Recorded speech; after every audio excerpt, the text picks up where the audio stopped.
This video is brought to you by Squarespace, an all-in-one platform for building your brand and growing your business online. Hello, my beautiful doves.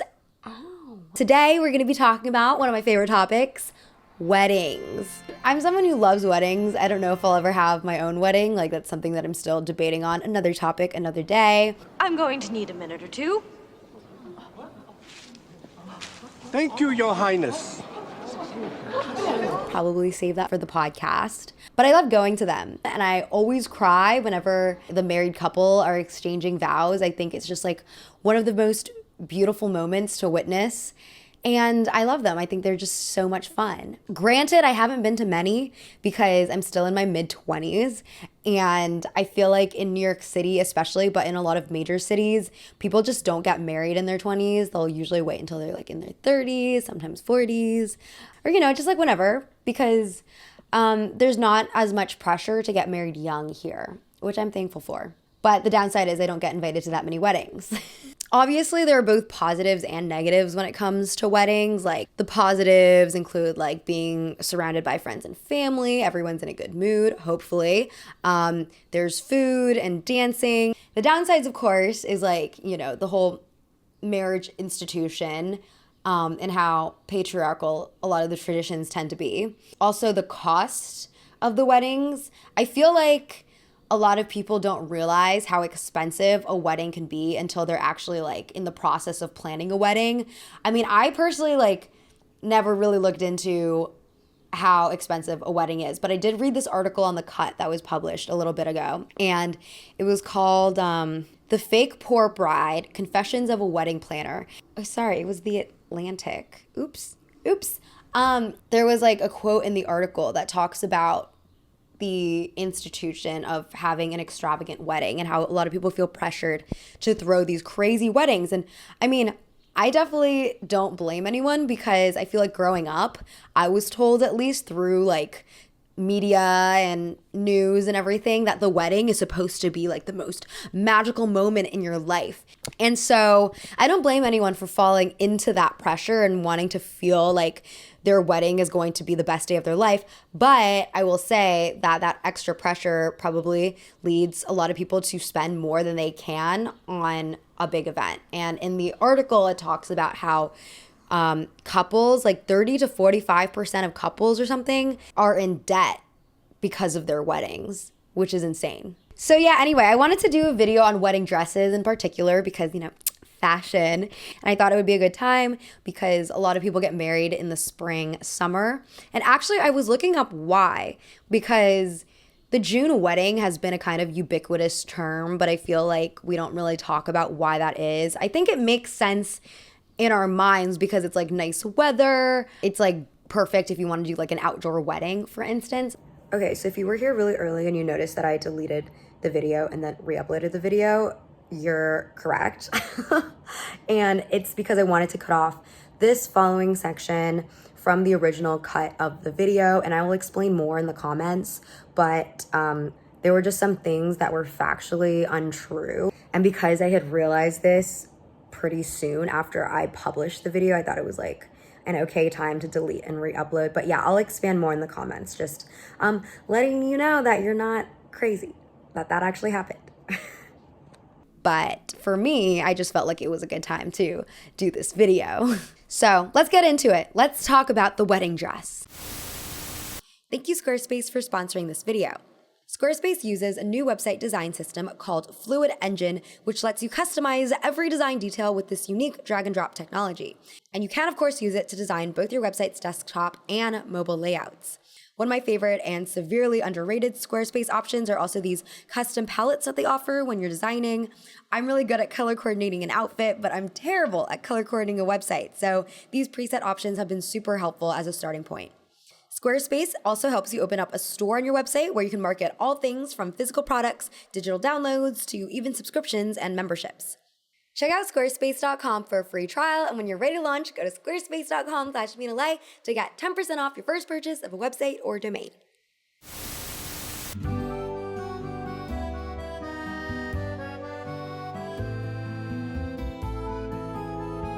I feel like And I'm gonna make up a statistic, so this might be wrong, but I feel like 99% of wedding dresses are white, in America at least. And I feel like the idea of like a white wedding dress is a very omnipresent thing in our culture. But that wasn't always the case. For much of Western history, brides just wore the best dress that they had in their closet. So it was usually a dress that they had worn before and probably a dress that they were going to wear again. Even in the case of Queen Victoria, who we'll talk about later, for having set the precedent of the white dress trend, she would continue to wear her wedding wardrobe after her wedding to christenings for her children, for one of her portraits, and for her son Leopold's wedding. Only you would think that you could hide that powder blue, puffy sleeved, it's kind of a peasant dress, but it might just be a baggy disaster of questionable fiber content that you wore to the spring dance. Lizzie McGuire, you are an outfit repeater. So the earliest recorded instance of a white wedding dress in Western culture is that of English princess Philippa at her wedding to the Scandinavian king Eric in 1406. And she was dressed in a white tunic lined with ermine and squirrel fur. Research officer at Stockholm University, Mia Åkestam, theorizes that Philippa's white wedding dress might indicate that the coronation ceremony took place in close connection to the wedding, as white was frequently used for coronations. Something that I learned also recently is that white dresses didn't symbolize virginity and purity until the Victorian era. Beforehand, a white wedding dress actually just symbolized status and wealth, because they were costlier and harder to clean. So, as I said, Queen Victoria's impact, white dresses didn't become a norm until her wedding in 1840. Victoria's wedding dress consisted of a tight-fitted bodice and a voluminous ball gown skirt, which sort of resembles the silhouette of the classic wedding dress we think of today. According to her biographer, Julia Baird, Victoria chose to wear white because it was the perfect color to highlight the delicate lace of her gown. She also requested that no one else wear white to the wedding, aside from her bridesmaids, also setting an etiquette precedent we still maintain today, where only the bride should be wearing white. Except now it's like, it extended past the bridesmaids. So now only the bride wears white, and the bridesmaids usually can't wear white anymore either. By 1849, women's magazines were already proclaiming that not only was white the best color for a wedding dress, but that it had in fact always been the best and most appropriate choice, leading to a bit of revisionist history that has affected my knowledge of wedding dresses until I started looking into the research for this video. For example, in August of that year, Godey's Ladybook published some revisionist history announcing that custom has decided from the earliest ages that white is the most fitting hue for brides, whatever may be the material. It is an emblem of the purity and innocence of girlhood and the unsullied heart she now yields to the chosen one. So, as the obligatory white wedding dress spread from Western Europe and North America through colonization, missionary trips, and neocolonialism, brides across the world are now faced with the dilemma of whether to go for a more traditional color choice or to participate in the white gown propaganda. For example, in China, where traditionally brides would wear a red wedding dress because red symbolizes luck and prosperity, some brides change into white dresses for official photographs. Japanese brides also often hire a white dress as one of several outfits to wear during the course of their marriage celebrations. And in Africa, particularly in urban areas and even some more pastoral ones, such as the Fransfontein region of Namibia, it has become more and more common for weddings to be planned in the Western style, with a big white dress, the groom in a tuxedo, a rented expensive car, and bridesmaids and groomsmen in matching attire. So as I'm saying this, I do want to emphasize that there are still so many wedding traditions that differ across the globe, and there are so many brides who choose to not go for a white wedding dress. But I did want to bring up these examples to show how ubiquitous the concept of a white wedding dress has become since before the Victorian era, where it was just sort of like a random fad choice. So let's get into wedding dress trends, because as we all know, there are so many different ways that a wedding dress can look like, even if they're all white. And especially with all these bridal shops offering custom designs and custom alterations, there seems to be like a never-ending list of what a wedding gown can look like. So the elements a bride might choose to put onto her dress are influenced by so many factors: current trends, family expectations, budgets, body types, not to mention their own tastes, which is given even more value with bridal dress propaganda always championing the idea that a bride must find her perfect dress. So, let's backtrack. In the 19th century, bridal wear resembled styles popular for day wear, but at the beginning of the 20th century, during the Edwardian era and continuing through the interwar period, wedding gowns resembled evening wear in their design more so than day wear. Part of the reason for this shift towards evening wear is that day wear was becoming more practical, informal, and androgynous. So to really dress your best and to look your fanciest, you'd want your bridal dress to embody the formality and flair of an evening gown. In the 1920s, metallic lames, lace, pale gold, and shelf pink fabrics were fashionable for bridal and evening wear, giving wedding dresses added glamour. By the 1930s, wedding dresses fully resembled the sleek and sexy evening wear of the period, figure hugging and high necklines. You also see the beginnings of additional outfits for the bride. Nowadays, a lot of brides will choose to have like a rehearsal outfit and also a reception outfit that differ from like the main ceremonial outfit. But in the 1930s, if the family could afford it, because we are living in the Great Depression, so a lot of families could not afford a very nice wedding and like new gowns and whatnot. But if the family could afford it, then a bride would have an additional outfit on top of her ceremonial wedding dress. And this additional outfit would be like a leaving the wedding outfit, because tradition was that the bride and groom after the reception would go straight to their honeymoon. So it was like her going to my honeymoon outfit. In the 1940s, during World War II, young couples rushed to get married en masse before the men were drafted into the military. So in 1942, 1.8 million weddings took place in the US, which was up 83% from 10 years before. And 2/3 of those brides were marrying men newly enlisted. War rationing saw a dour shift in wedding attire, unfortunately. In 1943, UPI reported, if she's lucky, the June bride of 1943 may still find some fancy lingerie and nylon hose for her trousseau, but the trousseau itself will be far less extensive and the frou-frou garments much less frou-frou than in peacetime. Take shoes. Tradition says nothing but white satin will do, but no special shoe certificate will be granted the bride. OPA, Office of Price Administration, declares, if she has already used up her shoe stamp, she'll buy no new white satin footwear. In the UK, where rations were even stricter than in the US, Queen Elizabeth II married Philip Mountbatten in 1947 and bought the fabric needed to make her dress using clothing ration coupons. However, the government did give her an additional 200 extra coupons because she's the queen. Fashion historian Lydia Edward explains, the rationing instilled by World War II meant that for the 7-year period of conflict, the majority of brides again chose the best item of clothing in their wardrobe. Sometimes this could be as practical and austere as a suit, in keeping with the plain and neutral tone of a groom's military uniform. The practice of renting or borrowing more traditional styles of wedding dress became popular, and some brides took advantage of the best silk available to create a dream wedding dress. A woman named Eileen Stone married her husband Leslie Spencer in June 1940 in England, and she made her own wedding dress out of one of Leslie's parachutes. And then after the wedding, she repurposed her wedding dress so as to get the most use out of it. We love an upcycling thrifty queen. So she ended up cutting up the dress, dyeing it brown, and using it to line a coat. And she kept a piece of the undyed silk to make an embroidered handkerchief. She also dyed a piece of the parachute cord and used it to bind a wedding album she'd made.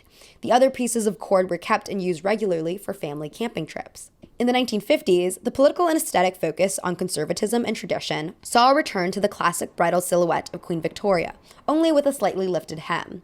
On top of that, a dearth of celebrity weddings and movies about weddings reinforced a very uniform wedding dress choice. For example, Elizabeth Taylor's wedding dress in the film Father of the Bride had a huge influence on the decade's bridal trends. Another big celebrity, Grace Kelly, had a wedding ensemble gifted from her studio, MGM, that was designed by Academy Award-winning costume designer Helen Rose, who had created the star's wardrobe for 4 films, including High Society and The Swan. The dress was made of silk veil and antique Brussels lace embellished with pearls. Another romantic and feminine dress was the one that Jackie Kennedy wore to her wedding with John F. Kennedy in 1953.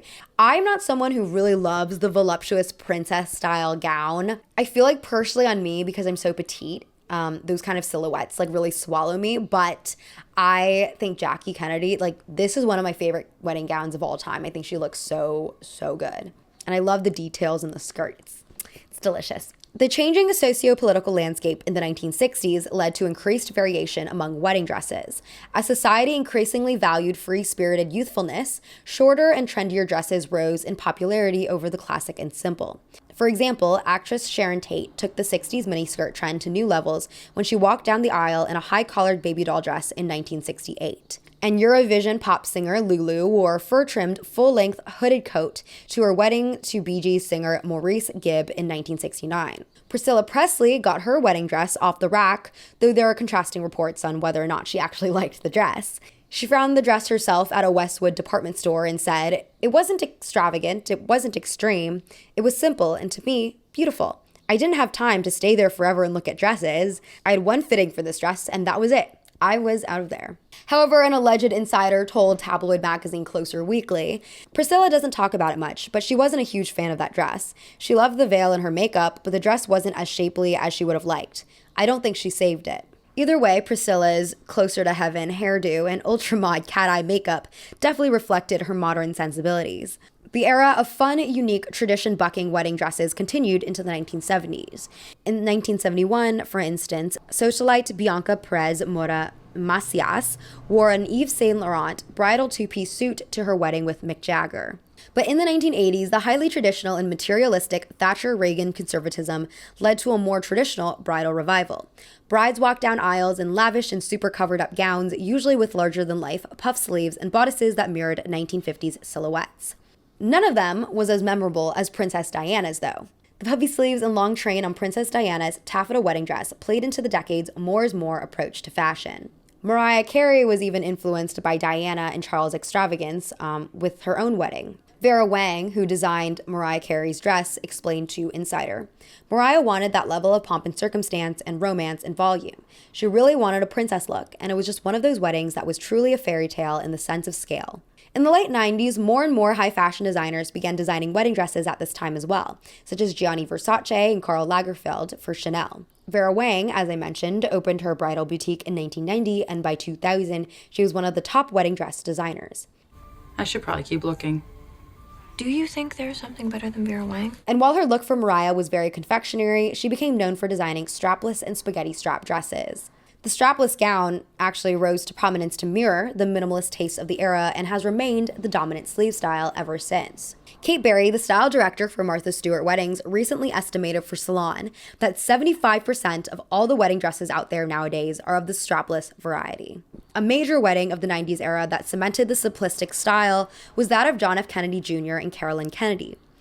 Of Carolyn's dress, former Harper's Bazaar editor-in-chief Kate Betts, who at the time was working at Vogue, said, "We were a generation that grew up watching Diana get married on TV in 1981 in that iconic wedding dress. In 1996, it was still a pretty iconic wedding dress. Vera Wang and Carolyn Herrera were simplifying their designs, but not as simple as a slip dress.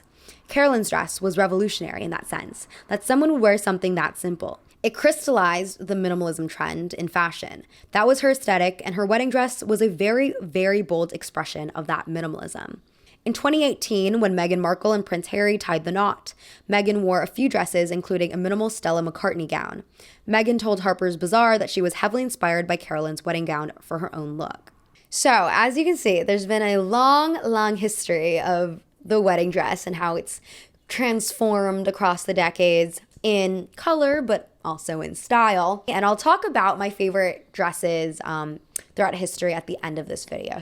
But first, I want to talk about the wedding industrial complex, because I feel like no wedding dress video can be complete without talking about the pressure that a lot of brides feel when navigating their weddings.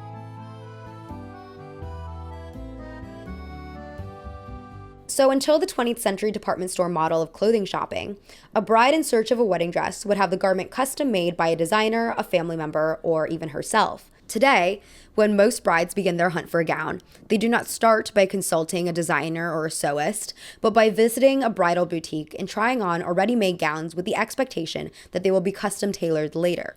The shift from bespoke to made to order or even made to measure is in large part thanks to the explosion of bridal-focused boutiques in post-war America.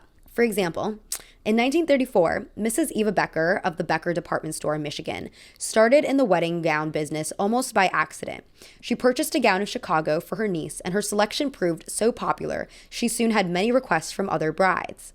Another popular bridal boutique, I. Kleinfeld & Son, as it was formerly known, was a family business, a fur shop started by Isidore Kleinfeld in 1941. His daughter, Hedda Schachter, known as Miss Hedda, and her husband, Jack Schachter, known as Mr. K, expanded the Kleinfeld business into one of the largest and most famous upscale bridal emporiums in the world.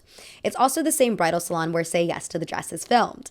Patricia Lee Brown, writing in the New York Times in 1987, described it as a store that is to wedding gowns what the Pentagon is to fighter bombers. So in the late 60s, when Hedda and Mr. K first started their expansion, wedding dresses were mostly limited variations on themes found in department stores and small boutiques. It was Miss Hedda's innovation, noting the changing appetites of the times, to offer as many styles as possible, which she traveled the world to find. Another major bridal shop, David's Bridal, was founded by David Reisberg in 1950 as a single bridal shop in Fort Lauderdale, Florida. The company was later purchased and expanded under new owners Philip Udy and Stephen Earlbaum. In the early years, David's Bridal operated as both a boutique and a warehouse, where a bride could get a designer-like dress on the cheap. UT told the South Florida Sun-Sentinel in 1991, "We get people who are getting married in 2 weeks and just don't have the time for all of that." From designers dropping bridal looks in their couture collections to bridal shops exclusively selling bridal dresses, the highly specialized bridal gown industry has convinced legions of women everywhere that this gown is going to be the most important clothing purchase of their entire life. And it didn't help that the media also supported this message. During this decades-long wedding craze, movies about weddings increasingly focused on the importance of the gown. One of the worst gaffes caused by Ben Affleck's character in the 2000 comedy of errors, Meet the Parents, was when he brings home a stray cat painted to look like the lost family pet, who destroys the bride's dress. In the 2013 comedy Bridesmaids, the character Lillian, played by Maya Rudolph, is engaged to be married, and naturally, her wedding gown is a big topic of conversation. Eventually, she and her friend Helen, played by Rose Byrne, fly to Paris to get the perfect dress made, causing drama between her and maid of honor Annie, played by Kristen Wiig. But disaster strikes when the dress doesn't end up how she imagined, and the abundance of layered fabric on the skirt and sleeves looks tacky rather than elegant. In general, almost every rom-com of the era that ends with a wedding emphasizes the importance of the gown. Usually, the camera slowly pans up the bride's body as if through the point of view of the groom, letting the audience really see every detail of the dress, with fairy tale-esque instrumental music playing in the background. I also grew up watching and rewatching The Parent Trap, the remake of The Parent Trap with Lindsay Lohan, a lot when I was a kid. It was one of my favorite movies of all time, taste. And there was one scene in that movie. Okay, there were lots of scenes, but there was also one of those lots of scenes that I remember that are very memorable to me in the movie was just like the magical scene of Hallie meeting her mom for the first time. Her mom is Elizabeth James, played by Natasha Richardson, who I love, rest in peace. But I feel like I thought she was literally Princess Diana. Like, I was too young. Or I think, did Princess Diana die before I was born? Anyway, I had no connection with Princess Diana. Natasha Richardson in The Parent Trap was my Princess Diana. So Natasha plays Elizabeth, who is a wedding dress designer, a famous wedding dress designer, and she takes Hallie, who's Lindsay Lohan, into her bridal shop, and they do all these like fun photo shoots, and they're playing with the veils and hats. And I think that even though neither of them were brides in this particular moment looking for their perfect dress, which, you know, I'm happy for because Lindsay Lohan was like 11 years old in that movie, a scene like that really adds to the blissful magic we've been culturally driven to feel towards wedding dresses, especially because this movie, like, it's like a family movie, and it's a movie that I watched as a kid all the time, and it kind of like indoctrinated me young about like the whole magic of weddings and marriage and everything. So it was very like anti-divorce, that movie, considering the parents get back together. But yeah, love that movie. Love wedding dresses. But yeah, on top of the movies, the popularity of reality TV also played its part in the bridal wear boom. Shows like Say Yes to the Dress, Don't Tell the Bride, and Big Fat Gypsy Weddings all increased our interest in what it takes to put on a very special day, often with the gown as a be-all and end-all focus. However, on top of all the custom designs, on top of the expectations for a second or third wedding outfit, the costs rack up. And according to the Not Real Wedding study, which surveyed nearly 12,000 couples who got married last year, the average wedding dress cost in 2022 was $1,900. They also found that buying a new dress remains the most popular option for to-be weds, with 93% purchasing a new design. I mean, part of the reason why brides and families are shelling out all this money for expensive gowns is because of how crazy these salespeople are when they're selling you a dress. As Bridget Maloney wrote for Slate, "You think you've met obsequious salespeople in the past? Trust me, the bridal salon staff will take you to a whole new level. It's all very, oh mom, oh she looks like a doll, doesn't she? Are you going to cry? Bridget, don't you just love it? You look so incredible." Every time, every dress. The extra fanfare for a wedding is also probably in some way influenced by the growth of social media, because the idea is that the more rituals and events that you have, the more opportunities to photograph and video to put onto Instagram and TikTok. And in turn, the extra visibility towards these wedding ceremonies convinces others that they also have to go to the same levels of production as the people that they see online are doing. Depictions of wedding dress shopping, from Sex and the City to Say Yes to the Dress, portray a grand and emotional moment of certainty when a bride first dons the dress. And finding the perfect dress is almost like talked about as this like mythical phenomenon. Like, you'll just know when you have it on whether it's the dress for you, which can feel like a lot of pressure and almost like an insane impossibility for a bride to achieve. And even though I spent like a big chunk of this episode talking about how a lot of brides will go all out and they'll spend tons of money on their weddings, that's not always the case. And to counter all those like statistics that I pulled, like David's Bridal is going out of business. Well, I don't want to be too presumptuous because they filed for bankruptcy in April and said that they would have to close their doors if they can't find a buyer. In the filing, Chief Executive James Markham wrote that increasing number of brides are opting for less traditional wedding attire, including thrift wedding dresses. And then Mr. Markham said in an email, "This is the year of the bride on a budget, and we're doing everything we can to meet her with her dream dress at every price point." Oh, you know what? Don't buy that here. And now that you know what you want, you should go to Kleinman's and you can get it half off. This place is so overpriced. I own this store. So does this come in another color? And I think especially now with like dire economic times afoot and just like a decreased importance in weddings in general in this country, people will start shifting towards more budgety weddings. And I think the weddings that we're going to see that are still very expensive are the ones that are hosted by very rich people and who do get those like Vogue write-ups. I'd be interested to know what you all have experienced with wedding planning within your own local communities or with your own weddings. Do you feel like people are still as gung-ho about throwing like tons of money, or if they're going like a more budgety, thrifty route? Let me know about it. But before we close, I do want to share a couple of my favorite wedding dresses ever, just because I thought it would be fun.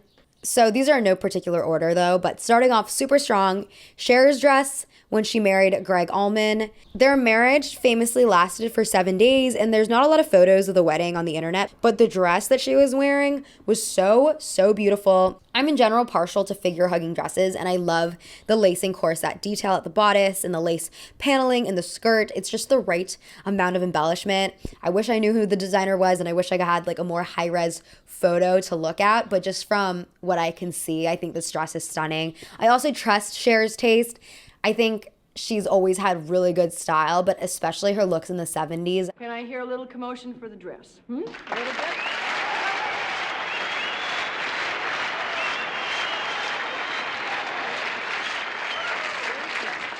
Now let's hear it for the back of the dress. Cher also modeled a Bob Mackie wedding look in 1982 for the Night of 100 Stars runway show, and she ate it up. It's definitely not a choice that everyone will agree with. I can admit this is like a very polarizing option, and I don't know if I would ever wear something this crazy for a wedding, but I think it's just very unique, and I love the theatricality of it. Okay, next dress, obviously I have to go with a classic, the wedding dress that Audrey Hepburn wears in Funny Face. lives in my head rent-free. It's designed by Givenchy. I just love the bateau neckline, the drop waist, and the raised hemline. I feel like it would only work for someone who was on the taller side, which is why it works for Audrey so well, because where the full skirt hits her ankles, it's like very strange proportionally, and I feel like if it was on me, it would make me look really short, but it looks really elegant on her. And I think it's super simple. Like there's no real embellishments on it, but the silhouette and the shaping of it makes it one of a kind. More recently, I've been obsessed with Vogue editor Tish Weinstock's dress. No, I don't think you understand.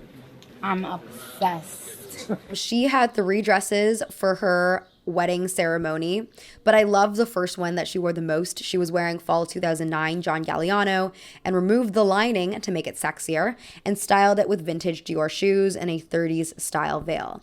She also had her hair done with these long Morticia Adams like extensions, and her wedding took place in Belvoir Castle on Halloween to add to the gothic vibes of it all. Honestly, this wedding is like my dream wedding because I love themed parties, and I feel like this was just like a massive themed party. And if you see any of the photos of her guests, they're all dressed up too, and I think it's just like, it would just be a super fun affair. I also love stylist Rachel Rogers' reception look. She got married in Naples and changed into a bikini adorned with floral appliques by Adriana Haute Couture, and is very reminiscent of this Yves Saint Laurent look from 1999. She accessorized the bikini with silk opera gloves that had matching appliques and a pair of flats she found for $20 in Italy that wouldn't hurt her feet to dance in. In general, I really love like a risque bridal look because I feel like it's less expected and it's definitely done less. I feel like weddings still are a pretty conservative affair, and so anyone who goes outside of the box, I just think they're so cool. I think my favorite bridal look of all time actually is this Valentino Couture 1994 gown. It's literally so fucking beautiful. Okay, I feel like it's very confectionery, particularly in the skirt, but it's still very sexy because of this corset bodice situation on the top. And then I love like the veil that's kind of like wrapped around her head like a hood. Is all just very beautiful. I love like the poofing in the middle and the tiers for the skirt and the flower appliques. It is a stunning dress, okay? It is a stunning dress. So that's all I have to say today, folks. Thank you all so much for joining me. I hope you have a lovely rest of your day. An expanded version of this episode will be going out on my podcast on Wednesday, as always.